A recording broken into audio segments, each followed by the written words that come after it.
So where we live, we're in the middle of a heat wave. You know, it's end of April, it's 80 degrees outside. With his machinery, my husband has a humidifier for the traits, and he has an oxygen concentrator machine. These things generate a lot of heat. So it might be 70 degrees outside, but I have to keep this machinery fairly close to him. So it's like 90 degrees by him. And if you subscribe to the triune brain theory, which has been debunked, though I in my experience, I don't believe it should be. I think it should be updated. See, triune brain, we have the lizard brain everybody hears about. That cannot really be neuroregenerated because it's primal and it regulates things like water balance and temperature and hunger and thirst and the things that we cannot control. The rest of it is neurogenerative. The stuff that we have to learn when we're babies. Okay, is why a lot of stroke patients have to relearn how to walk. They have to relearn how to talk.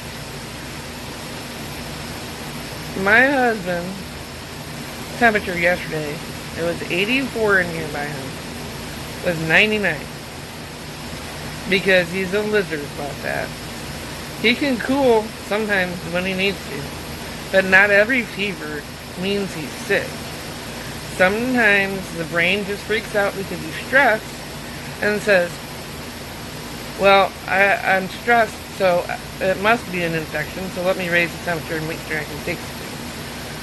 Otherwise, if it's hot, he sweats some, but he doesn't sweat a lot. He doesn't get soaking wet with sweat anymore. And that would be the lizard brain. So he had a subarachnoid hemorrhage, a severe one. He had a midline shift of like a centimeter, which is almost half an inch. That's not no good. That's when the middle of your brain moves over. So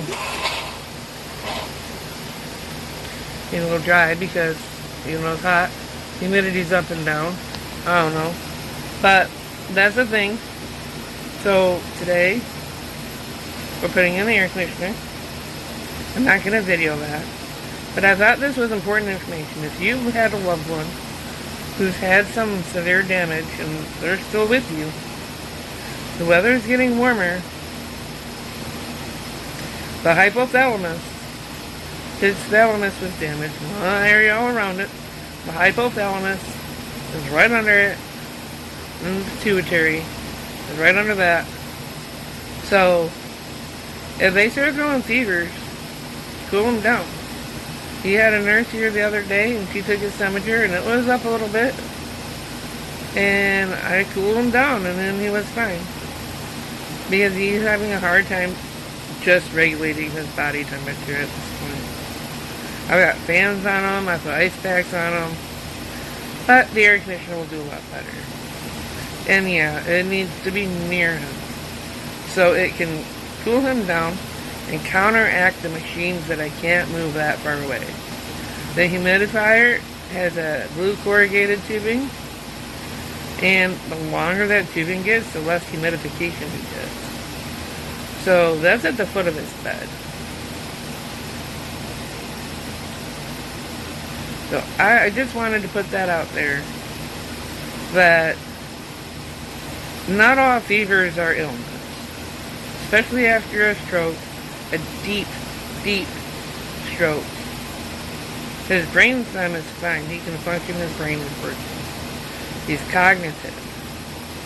Physically, he's screwed. Like his legs.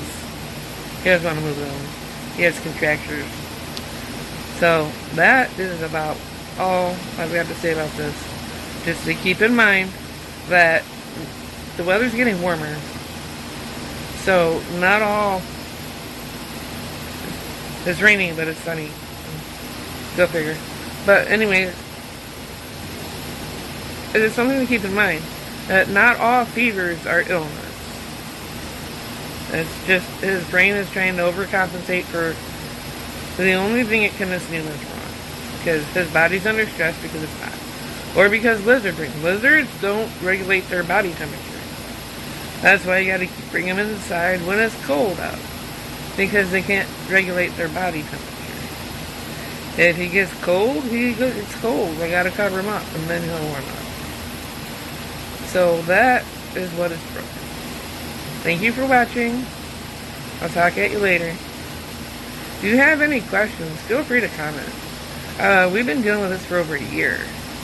And I have learned so much about doing his trach care, about dealing with his feeding tube. He has a urinary catheter, which comes in very handy because then I can make sure he's not getting dehydrated. Didn't like it at first, but when I realized that I can tell that a little bit sooner than like having to send him to the hospital and get blood work done, it does take a couple hours for it to go through, and he's got a J-tube. So if I up his water right now, then I'm not going to know if it's too much for like 2 hours. And if I drop it too low, it might be an hour or two before I can figure out that he needs a little bit more. There's other things, like the secretions get really thick when he starts to get dry.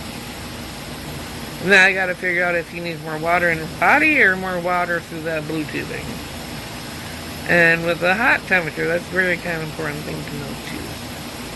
So I'm gonna get off here, get this air conditioner put in, get him cooled down, do his trach care, make sure he's got food. Alrighty, I will talk at you later. Like I said, if you have any questions, leave comments. I'll answer them. I need to get on here more often anyways. Because if I document this stuff while we're doing it, it will help someone in the future who will need to know about this stuff. Okay? And by the time it's all said and done, I might not remember everything. So this is important. I just got up. So, alright. Thanks for watching. Talk at you later.